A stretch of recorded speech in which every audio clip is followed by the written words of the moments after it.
নমস্কার, আমি মৌমিতা। আমার আরেকটি ব্লগে অনেক অনেক ওয়েলকাম। আজকে আমরা সরাসরি চলে এসেছি গঙ্গাসাগরে রুদ্রনগর বাজারের ওপরে। এখানে দুর্গা প্রতিমা দেখতে। দেখুন এখানে দেখাচ্ছে কি সুন্দর না। এখানে সবচেয়ে আমাদের এখানে দুর্গা প্রতিমার মধ্যে সবচেয়ে রুদ্রনগরে ভালো হয়েছে। রুদ্রনগরে এত সুন্দর হয়েছে যে কি বলবো, ঠাকুরটা দেখে মনটা জুড়িয়ে গেল। আর এখানে প্যান্ডেলটাও মোটামুটি ভালো করেছে, খুব একটা ভালো নয়, কিন্তু প্যান্ডেলের চেয়ে আমার ঠাকুরটা ভীষণ ভালো লেগেছে, দারুণ লেগেছে। আমরা ফার্স্টে তো রুটিন করে চলে এসেছি। দেখো এখানে বাজনা বাজছে। আমি একটু দাঁড়িয়ে দাঁড়িয়ে দেখছিলাম, বাজনার আওয়াজটা খুব সুন্দর লাগছিল। এই যে তারপরে আবার আমরা একটু বেরিয়ে গেলাম।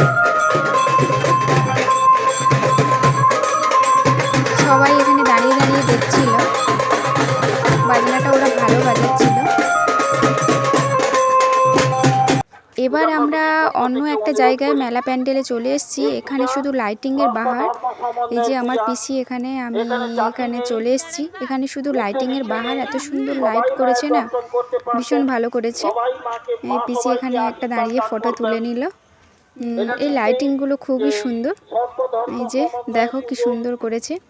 এখানে মানে ঠাকুর প্রতিমা অতটাও ভালো নয়, কিন্তু লাইটটা এত সুন্দর করেছে যে মানে ঠিক কলকাতার মতো লাইটিংগুলো করেছে। আমাদের এই মেলা মণ্ডপে এসে ভীষণ খিদে পেয়ে গেছিলো, খাওয়ার জন্য আমরা করছিলাম, কিন্তু এখানে এত ভিড় যে খাওয়া যাচ্ছিল না। আর দোকানে সব খাওয়ার সেরকম ভালোও নেই, তার জন্য আমরা এগিয়ে গেছিলাম, দিয়ে মেলা মণ্ডপে ঢুকে গেলাম। এই লাইটিংগুলো দেখো কি অসাধারণ লাগছে, কি সুন্দর না এই লাইটিংগুলো, দারুণ লাগছে। চারিদিকটা কি সুন্দর লাইটে লাইটে ভরিয়ে গেছে, এত সুন্দর লাইট না, দেখে মন ভরিয়ে যাচ্ছে, খুবই সুন্দর। এই ড্রেসটা আমি পুজোতে কিনেছি। এই ড্রেসটা কেমন লেগেছে তোমরা কমেন্টে জানাবে। আর আমার মুখে ভীষণ ব্রণ হয়েছিল, তাই আমি মেকআপ ছাড়া মেকআপ বিহীন ছাড়া চলে এসেছি মেলাতে। এমনি মুখে কিছুই নিইনি। এই মেলাতে আমাদের সঙ্গে দেখা হয়ে গেল আমার মাসির মেয়ে, মেসো, আমার বাবা মা দাঁড়িয়ে আছে। এর নাম হচ্ছে টুনি, আর টুনির ভাই এই যে মেসো দাঁড়িয়েছে, মাসি আমার। বেশ, এখানে আমাদের দেখা হয়ে গেল। এখানে অনেকক্ষণ আমরা দাঁড়িয়ে গল্প করলাম।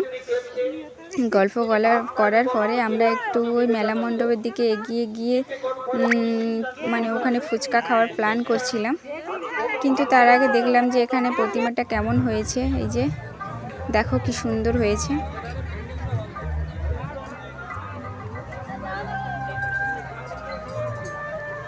ঝাড়বাতিটা এত সুন্দর করেছে কি বলবো, লাইটিংটা খুবই সুন্দর করেছে। এখানে তো লাইটের বাহার বলতে গেলে, খুবই সুন্দর করেছে। দুর্গা প্রতিমাটা মানে এতটা লাইট মানে হয়নি, কিন্তু ভালো হয়েছে, মোটামুটি খুবই সুন্দর হয়েছে। এই যে দেখো এখানে ফটো তোলার জায়গা, সবাই ফটো তুলছে, খুব সুন্দর করেছে এখানে ফটো তোলার জন্য। আমরা তো এখান থেকে চলে এলাম খাওয়ার টেবিলে, চলে এসেছি, খাবো, সবাই বসে আছে। এই যে আমার পিসি এখানে, পিসি বসে আছে, আমি বসে আছি, খাওয়ার টেবিলে এসেছি, কিন্তু এখনও খাবার দেয়নি, তাই আমরা বসে আছি, একটু পরে খাবার চলে আসবে। এই যে আমাদের খাবার চলে এলো। খাবার দিতে মিনিমাম 1 ঘন্টা লেট করেছে, আমরা 1 ঘন্টা পরে এই খাবারটা পেলাম। আবার কি ঘুগনি আর পরোটা, একদম বিশ্রী খেতে হয়েছে, খুবই ভালো হয়নি। আর ঘুগনিটাতেও তৈরি করেছে যেন মানে কি বলবো, মানে ঘুগনিটাকে সেদ্ধ করে দিয়েছে। আমরা খেয়ে ট্রাই করে দেখি কী রকম হয়েছে। আমার খাবারটাও চলে এসছে, ওদেরটা ফার্স্টে এসেছিলো, তারপরে আমারটা এলো।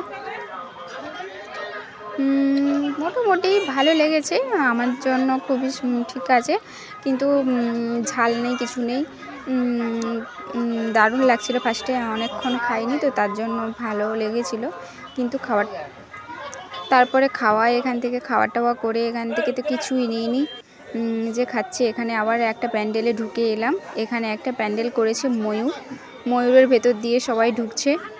এই যে এখানে ফটো তোলার জায়গা, কি সুন্দর করেছে। সবাই এখানে ফটো তোলার জন্য ব্যস্ত। আর আমরা ভেতরে ঢুকলাম। এখানে একটা বাচ্চার জুতো খুলে গেছে, জুতো লাগাচ্ছে ওর বাবা।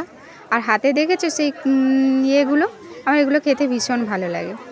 ওই যে প্যান্ডেলটা দেখতে পেলে। এবার এর ভেতরে আছে অনেকগুলো ঠাকুর, মানে যেখানে 21টা ঠাকুর রয়েছে, 21টা দুর্গা প্রতিমা রয়েছে একসঙ্গে। মহামায়ার তো দুর্গার তো অনেক নাম, যেরকম অনেক রূপ রয়েছে, তাই এখানে দেবী দুর্গার অনেক রূপ এখানে তুলে ধরেছে। দেখুন না, একের পর এক কত সুন্দরভাবে দেবী দুর্গাকে সাজানো রয়েছে। মণ্ডপটা এত সুন্দর করেছে, এখানে এলে যেন মানে মনে হয় যেন আমরা দেবী এর স্থানে চলে এসেছি, যেন সেই মানে মনে হয় না যেন দুর্গার সঙ্গে মহিষাসুরের যে মানে বধটা যে হয় ওই টাইমটায় যেন চলে এসেছে। এখানে খুবই সুন্দর, লাইটেরও দারুণ করেছে। এই যে বাইরে দেখতে পাচ্ছ, এটা হচ্ছে শ্রীদাম গঙ্গাসাগর। আমরা শ্রীদামে চলে এসেছি। এই শ্রীদামের লাইটিংটা এরকম করেছে, দারুণ করেছে মোটামুটি, খুবই ভালো নয় খুবই খারাপও নয়, খুবই সুন্দর করেছে। কিন্তু আমাদের এখানে লোক হয় না, আমাদের এরকম ফাঁকামাকা লোক হয়। অষ্টমীতে বেরিয়েছি আমরা, কিন্তু অষ্টমীতে এরকম ফাঁকামাকা লোক, যেরকম বাজারে লোক থাকে সেই রকম লোক এখানে হয়েছে, সেরকম লোক না। এই যে দেখো না, এই লোকটা কি সুন্দর দারুণভাবে নিয়ে যাচ্ছে মেলায়। আমার তো এগুলো দেখতে ভীষণ ভালো লাগে, এগুলো খেতেও ভীষণ ভালো লাগে। কি সুন্দর, আমার তো খেতে ইচ্ছে করছিল, একটা নিয়ে নিলে ভালো হতো, কিন্তু নিয়ে নি। কি দারুণ না দেখতে।